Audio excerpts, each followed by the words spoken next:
So we're going to have a few extra minutes. I think it's useful. Trying to get breathing into 20 minutes is a hard ask. And oftentimes when I think about breathing, and maybe when you think about the breath, what's your perception of it? It's a tool that's very unique to human beings. And I was lucky enough to come across it about 25 years ago. I always had cold hands and feet. I had very, very poor sleep.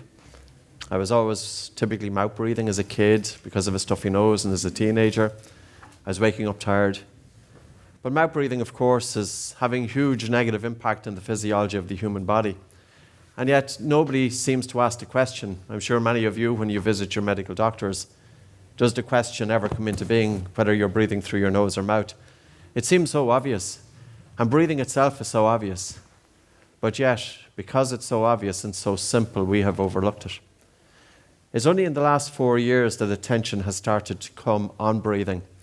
Now, what I would like to do is I really want to show connection and kind of bring it back to basics in terms of the application of breathing to influence the two most vital organs, which are the brain and the heart. So the heart, of course, the function is to pump blood throughout the body, but of course the heart isn't just pumping blood, but the heart needs its own blood supply. Can you influence blood supply to the heart? But conversely, how about if you're breathing incorrectly, which is relatively common? 75% of the anxiety population breathe dysfunctionally, 75%. 30 to 60% of the asthma population, and about 10% of the general population. And it's not just about breathing using the diaphragm. A lot of the attention is focused just on one dimension of breathing. But can we influence this organ, the heart? Can we improve blood flow? Can we improve oxygen delivery? What happens if you do intense physical exercise for long periods of time?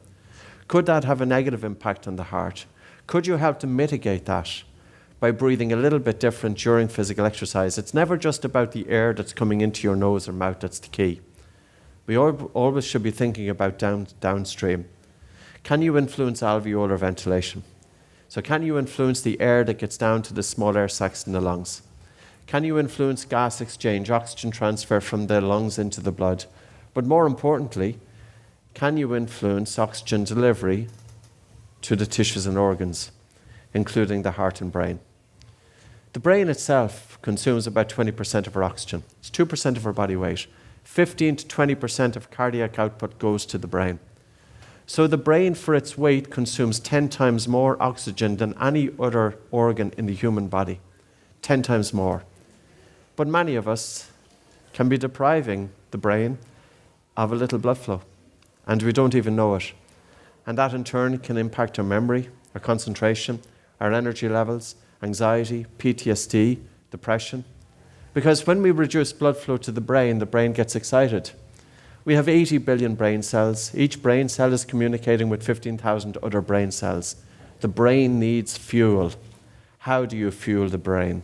Do you fuel the brain by taking the full deep breaths that's normally espoused? Do you fuel the brain by taking big slow breaths? You could have slow breathing, but it doesn't mean that you're going to increase blood flow and oxygen delivery to the brain. You can breathe slow. You can slow down your breath to 6 breaths per minute, but still overbreathe. It's never just about the respiratory rate. It's also about the volume of air that you breathe during that breath, because ultimately we have to be thinking about what is the volume of air that you are breathing right now? Every minute, every hour, every day. And we can adjust that. So, for example, if you were to look down at your breathing and just check in with yourself, how fast are you breathing? How hard are you breathing? Do you ever feel that you're not getting enough air? If you do physical exercise, do you get overly breathless during physical exercise? Do you find that you're waking up during the middle of the night and your breathing is that bit faster and harder? We can change that. Not necessarily by slowing breathing, but by improving CO2 tolerance. Because the driver to breathe isn't oxygen. We have so much oxygen in the human body. It's only when oxygen drops by about 50% that oxygen drives breathing. The primary driver to breathe is the gas carbon dioxide. So we produce carbon dioxide internally. We're not inhaling it from the atmosphere. We produce it internally. It's part of our metabolism. And the carbon dioxide goes from the tissues into the blood, and that blood is coming back to the heart and back to the lungs, and we breathe out 15% CO2. we only breathe out 15% of the carbon dioxide. We actually hold on to 85%. So the idea that oxygen is good and carbon dioxide is bad is not correct. The idea when you do your yoga practice and you hear your instructor saying, get in as much oxygen, life-giving fuel as possible, get rid of the toxic carbon dioxide, don't listen to your yoga instructor. It's not based on physiology. So, if you improve your CO2 tolerance, your breathing is lighter, your breathing is slower.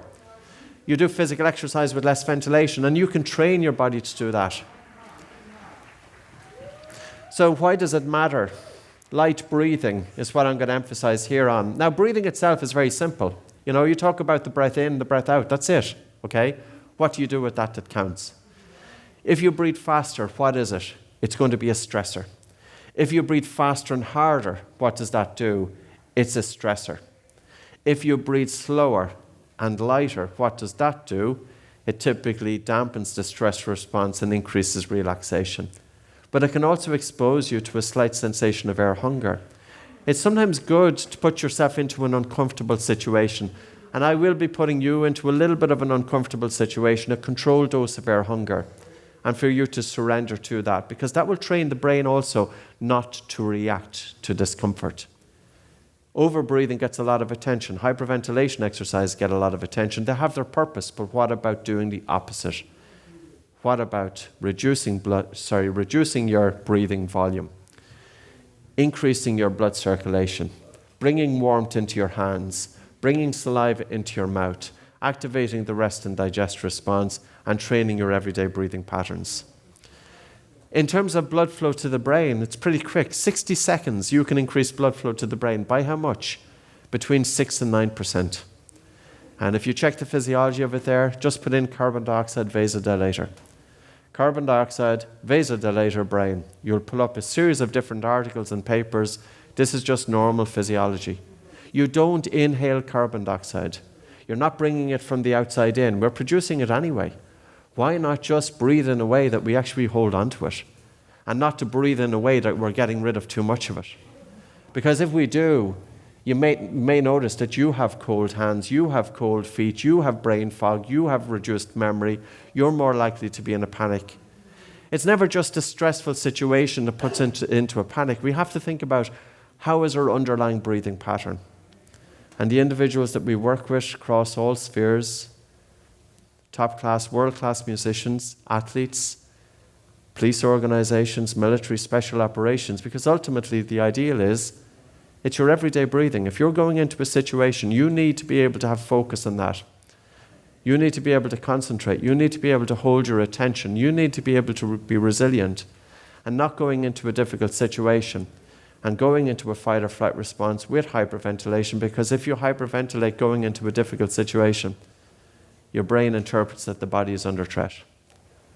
Your brain, when it interprets that the body is under threat, all the brain wants to do is get you out of the situation. Can you think straight when you're getting into a stressful situation? So when you have a challenging situation, how does your breathing react? Does your breathing get faster or slower? Faster? When you get into a stressful situation, do you breathe more air or do you breathe less air? You could have irregular breathing. You can breathe harder, but you can also stop breathing. Stopping breathing is a very normal evolutionary trait. You can think of it 30, 40,000 years ago if there was a predator. We wanted to hide from predators, so it was a very natural thing to actually stop breathing. We stop breathing to evade detection. So stopping of the breath, of course, happens when you're on your emails. So that would be irregular breathing patterns. And also, of course, when we get into a difficult situation, we're breathing upper chest. So not only is it tipping us into a fight or flight response, but it's also reducing blood flow to the brain. So the next time that you do get into a difficult situation, do your best to bring your attention onto your breathing, regardless of the situation that you're going into, and tell your brain that you're safe. And there may be times that life does throw you a curveball, and sometimes life does that. And your head feels heavy. And then you're realizing, yes, my head is so heavy. And my emotions are fueling my thinking, and my thinking is fueling my emotions. But also, what else is stepping in? Your breathing. Because your breathing is going to react the same to an imagined event or a real event. It's not going to differentiate. So if you're overly thinking, if you're overthinking about something, your breathing reacts with faster and harder breathing. Now what are you doing? You're telling the brain that you're not safe. Your brain is here to protect you, puts you into that fight or flight response, wants you to get out of the situation. So, how do we help to reduce blood flow to the brain? I'm going to start off with a very simple breathing technique. We have some extra time, which is great. So for Samantha, if you can give me the extra time that we have at the end at some point, just keep an eye on it. So what I would like you to do is, this is a very good exercise, and it might seem a little bit boring, but that's the simplicity of it. So what I would like you to do is take a normal breath in through your nose and out through your nose, and pinch your nose and hold your nose, and hold your breath for 5 seconds. 5, 4, 3, 2, 1. Let go, but breathe in through your nose and breathe normally for about 10, 15 seconds. Whenever you do a short breath hold at the end of an exhalation, you stimulate the vagus nerve and you induce relaxation. Breathing exercises are more challenging for the person who needs it the most. And mindfulness doesn't work for the person who needs it the most. We have to be realistic. When the mind is all over the place, the last thing you want to do is pay attention to anything. But how can you tell your brain that you're safe? Increase blood flow to it, but also stimulate the vagus nerve, dampen the stress response. This young girl here, there's a young girl in the audience, she has her mouth open since she's come in. I'm not going to, but she's done a breath hold, and now there's some mucus coming up from her lungs. Because when you hold your breath, your bronchioles have to open up. And I will show you a technique to open up your nose. See, this is where breathing goes beyond breathing. Your blood circulation you can influence. Your oxygen delivery you can influence. Your airways you can influence. Your autonomic nervous system you can influence. Your sleep you can influence. I've written 11 books on the subject. Some of the books have 100,000 words and more. That's just about the breath. So let's go again. Take a normal breath in through your nose and out through your nose, and pinch your nose and hold for 5, 4, 3, 2, 1. Let go, breathe in through your nose and breathe normal for 10 to 15 seconds. And we should not hear you breathe. Why do we hear you breathe? What happens when we hear you breathing? You could be getting rid of too much carbon dioxide, and the loss of carbon dioxide could be reducing blood flow to the brain. When you're doing your yoga, do it with nose and silent and slow breathing. Don't listen to the yoga instructor. For 5,000 years, breathing in yoga was about conservation of the breath and breathing less air. It was only in 1880, there was a hygiene movement in Europe. People were dying with tuberculosis. And an idea took hold that if you took these full, deep breaths, you helped to prevent germs from spreading throughout the body. Nonsense. And that information traveled to the east. And then yoga breathing changed. So the original yogi masters knew about conservation of the breath. They knew about the subtlety of breathing. And many of them, to help achieve enlightenment, they would block one nostril for long, long periods of time. That's not forcing you to breathe more air. It's forcing you to breathe less air. Yogi masters could hold their breath easily for 180 seconds.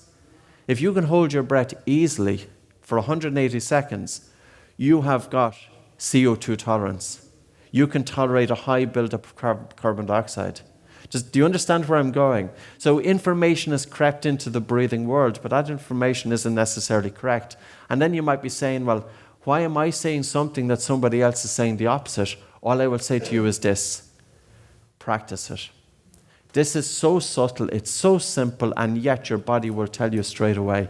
Can we go again? Take a normal breath in and out, pinch your nose and hold your breath for 5 seconds. 5, 4, 3, 2, 1. Let go, breathe in through your nose and breathe normal for about 10 to 15 seconds, and try not to hear yourself breathing. If you're running out of air from holding your breath for 5 seconds, it does imply that your breathing has got a lot of room for improvement, but that is good news for you, because now you identify that something has been holding you back. And if you're working with your clients, and your clients are coming in and they are breathing faster and harder, and even if you're trying to encourage that individual to lose weight, how can you encourage that person to recover if they're in a constant increased sympathetic drive? And life does throw us into that increased sympathetic drive. Where is there room for healing and recovery if we're in a constant stress response? And what's one direct way of helping to tell the brain and body that we are safe, dampening the stress response and increasing the relaxation response? Your breath is direct. You have it with you all the time. It's free. And once you know the tools, you can use them for the rest of your life. And again, normal breath in through your nose and out through your nose, and pinch your nose and hold your nose and hold for 5, 4, 3, 2, 1. Let go. Okay. Now I'm going to push it a little bit more. So I'm going to go into a slight stress response. It is increasing CO2, but this way, if I can put you into a slight stress response, I can help open up your nose. If you have a stuffy nose, you don't just have a stuffy nose. If you have a stuffy nose, you're also more likely to be tired. If you have a stuffy nose, you're also likely to have cognitive dysfunction. People with a stuffy nose, yes, they do mouth breathe, and they will mouth breathe during sleep. They have 2 times to 3 times the risk of sleep disorders. And if we think of us as human beings, the ability to be able to concentrate, the ability to be able to make decisions, to reason, to analyze, that's the most important trait you could argue of the human being. But yet, if we're going around with our mouth open, or if we have a stuffy nose, or if we have our mouth open during sleep, that's going to affect our concentration. So let's show you how to decongest the nose. By the way, if you have panic disorder, you have to go easy. If you're pregnant, congratulations, but please don't practice this next exercise. If you have any heart issues or any serious medical conditions, you have to go very, very easy, yeah? So if you have any issues, only hold your breath for 5 seconds. The rest of you, I'm going to have you hold your breath for about 15, 20 seconds. It's not that long. You'll be well able to do it. But I want to check, can we help open up your nose? And also, if you're a bit older, don't overdo it, yeah? Take a normal breath in through your nose and out through your nose, and pinch your nose and hold your nose. Now gently nod your head up and down, holding your breath. And relax into the breath hold as you do it. And keep going. And nod your head up and down and hold your breath for about 15 to 20 head nods. Now, if you find that the air hunger is a bit too much for you, let go when it's getting a bit too much for you. And then to let go, but to breathe in through your nose.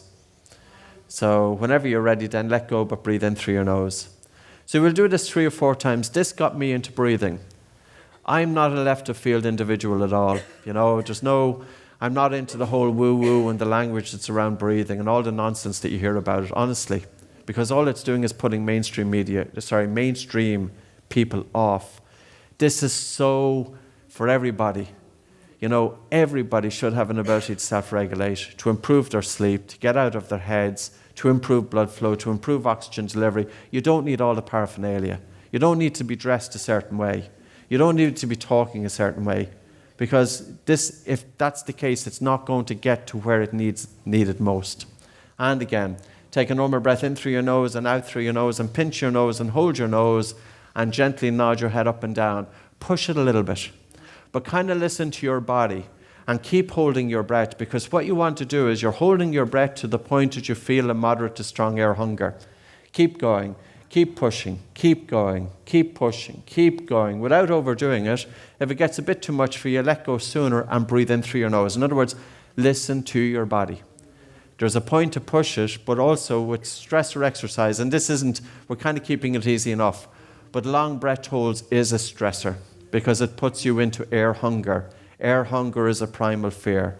So we as human beings, we have 3 fears: lack of food, lack of water, and lack of air. You could argue that lack of air is the strongest primal fear. And how you cope with air hunger during rest is a lot stronger than during physical exercise. But it can be useful putting yourself into a controlled dose of air hunger. Air hunger is just because there's a buildup of carbon dioxide. Now you'll be increasing blood flow to your brain. It's not oxygen. So when you were holding your breath there, your oxygen levels will hardly drop. Maybe 1%. And partly they will drop because as carbon dioxide increases, blood pH will drop slightly, and hemoglobin, which is the main carrier of oxygen in the blood, will release oxygen more readily. That was discovered back in 1904. It's called the Bohr effect. In other words, it's not about the oxygen that comes in here. You have to be thinking downstream. Alveolar ventilation, oxygen transfer from the lungs into the blood, and oxygen transfer from the blood to the tissues and organs. And that's where we need to be thinking about. But that's where carbon dioxide comes in.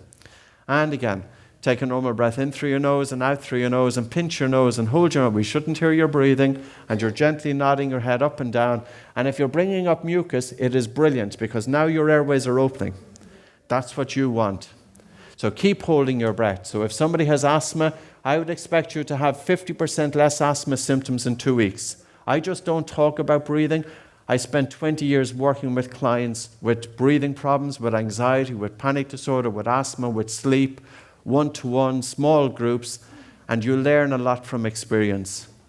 And I will genuinely say, if you have breathing issues such as asthma, put the Buteyko method, put Oxygen Advantage into practice. If you have sleep problems, put it into practice. Don't wake up with a dry mouth in the morning. If you have anxiety and panic disorder or depression, think about your brain and how to improve blood flow and oxygenation. And it's not about taking the full deep breaths. How does your brain feel when you take full deep breaths? You feel lightheaded. You feel dizzy. Is that a sign of increased blood flow or the opposite? And again, take a normal breath in through your nose and out through your nose, and pinch your nose and hold your nose and gently nod your head up and down, holding your breath. And just relax into the body. Keep going. Listen to your body. Don't overdo it. You should be able to recover within a couple of breaths at the end. Keep holding your breath. Keep going, keep going, keep going, keep going. And then let go and breathe in through your nose. Can I just see a show of hands? Is there anybody noticing that their nose is opening up a little bit, that you're feeling it easier to breathe? Can I just see the show of hands? You see around the room, yeah? No tools. Nothing, no cost. The one thing about the human nose is that the more you use it, the better it works. And irrespective of the person, the vast majority of people, including children, okay, with adenoids, it can be a little bit different. We can switch to nasal breathing. Getting blood flow to the brain is actually quite quick. Within 1 minute, you can increase blood flow to your brain. And that's what I'm going to do now. And I am going to run over on time because of the little disruption, which is okay. So I might as well take it to my advantage. And yours, of course, as well. I can give you something you can take home. You can practice this. You have it, yeah? Put one hand on your chest and one hand just above your navel. If you're not comfortable with doing that, you could just have your hands on your lap. Young girl in the audience, try and keep your lips together. Breathe in and out through your nose. Your mouth is not for breathing. Bring your attention out of your mind and onto your breath. Feel the airflow as it comes in and out of the body. You might even feel the air at the back of the throat. You might notice your chest rising and falling. You might notice the movement of the tummy. 4 places at which you can feel airflow coming into the body. Now what I would like you to do is gently softening and slowing down the speed of your breathing. Bear in mind that I need you to breathe a little bit less air. I would like you to really soften and slow down the speed of the air coming into your nose, and then at the top of the breath, bring a total feeling of relaxation to the body and allow a relaxed and a slow and a gentle breath out. The whole objective here is gently soften and slow down your breathing to the point that you feel that you're not getting enough air. I need you to feel that you would like to take in a deeper breath. That's only telling you that carbon dioxide has increased in your lungs and blood. And that's what we want. Because that sensation of air hunger, you now know that you have improved blood flow to the brain. Likely between 6 and 9%. And it will also activate the relaxation response and also the controlled dose of air hunger, you surrender to it. So there's a slight psychological stress, but there's a physiological relaxation. But continue with it. Don't give up yet, yeah? Take a soft, gentle breath in through your nose and a really relaxed and a slow and a gentle breath out. I would like you to soften and slow down your breathing to the point that you feel that you're not getting enough air. How to breathe to improve your blood circulation. How to breathe to increase oxygen delivery. How to breathe to improve your CO2 tolerance. So you're gently softening and slowing down the speed of your breathing to the point that you feel that you would like to take in more air. Now, if it gets a bit stressful for you, just take a rest and then come back to it. So listen to your body. It's a bit uncomfortable, yeah? But it's no more uncomfortable than what you would experience if you went for a fast walk or a light jog with your mouth closed. So continue gently softening and slowing down your breathing to the point of that air hunger.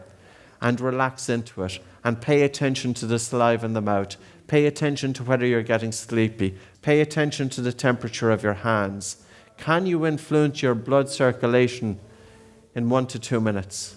If you can improve blood circulation to your hands, not just because your hands are beside your body, but internally, you're also going to increase blood flow to your brain. This is just normal physiology, normal science. Continue doing it for about a minute more. taking a really soft and slow, gentle breath in through your nose, and a relaxed and a slow and a gentle breath out. And soften and slow down your breathing to the point that you feel that you would like to take in a deeper breath. And what else are you doing when you do this exercise? You're telling your brain that you are safe. You're helping to strengthen the baroreflex, to stimulate the vagus nerve, to bring balance to the autonomic nervous system. It's very, very important. Softening the breath, slowing down the breath, relaxing the breath, and ultimately building up your CO2 tolerance. Take a rest. Can I just ask if any of you notice any change in the saliva in the mouth, by the way? So you can see again, if you have increased watery saliva in the mouth, what does that convey? That you've activated the digest response, yeah? Does anybody feel sleepy after doing that exercise? So again, you can see the show of hands.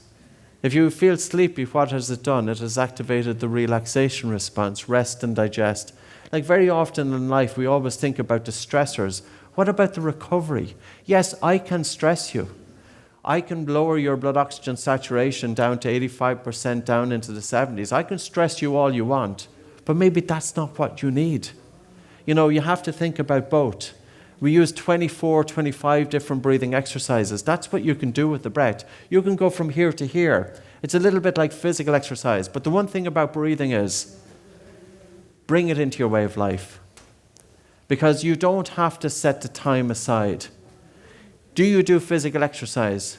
Do you go for a walk with your mouth closed? Do you go for a jog with your mouth closed? Do you do any physical exercise? 96% of people do their physical exercise with their mouth open. 96%. George Dallam is a professor due for retirement from Colorado State University. He's been interested in nasal breathing during physical exercise for 20 years.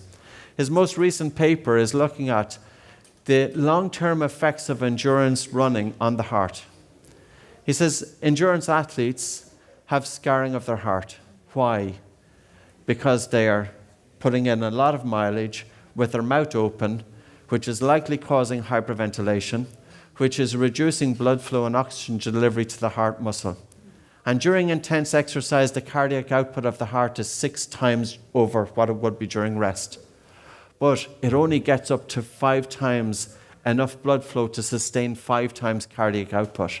So in other words, there's a difference between what the heart needs and what the heart gets in terms of blood flow. Don't just think of your heart as this organ which is pumping blood throughout the body. Think about how do you get blood flow to the heart? How do you do that? Think of carbon dioxide. How do you increase carbon dioxide in your lungs and blood? Do your physical exercise with your mouth closed. There is nothing in your mouth that serves any purpose when it comes to breathing. What's in your mouth? Your teeth, your tongue, your gums, your hard palate, your soft palate, the back of the throat, saliva. Do any of those functions, any of those parts of the mouth do serve any function in terms of breathing? And the answer is no. So your mouth, you don't have to be a rocket scientist to realize that your mouth is for eating, for drinking, for speaking, and if you're lucky enough, for kissing. And that's about it. Your nose does everything when it comes to breathing, even during physical exercise. And yes, at the start it's a bit difficult because the air hunger is higher. But the air hunger is higher because of an accumulation of carbon dioxide. But if you keep doing your physical exercise with your mouth closed, you strengthen your diaphragm. You increase your tolerance to carbon dioxide. And then you can do physical exercise with less ventilation. I'm not sure how much time I have. 3 minutes left? No. Okay. I'm going to just give you an overshoot. This is all about the oxygen advantage. 24 different breathing exercises that's accessible, that you bring into your way of life. And all I would say is this: start breathing through your nose. It's a great foundation during physical exercise, during rest, and during sleep. For you, I would suggest that you download our app. It's free. Everything inside it is free. I spent 2 years putting an app together, and it's all free. And the reason being is because bring breathing and to bring a better understanding of breathing out there. If, for example, you work in the healthcare profession or fitness professions, it's very important that you can identify dysfunctional breathing in your client population, because that may be holding your client back. Simple tools, and breathing is simple. And of course, like everything else, you then have it for the rest of your life.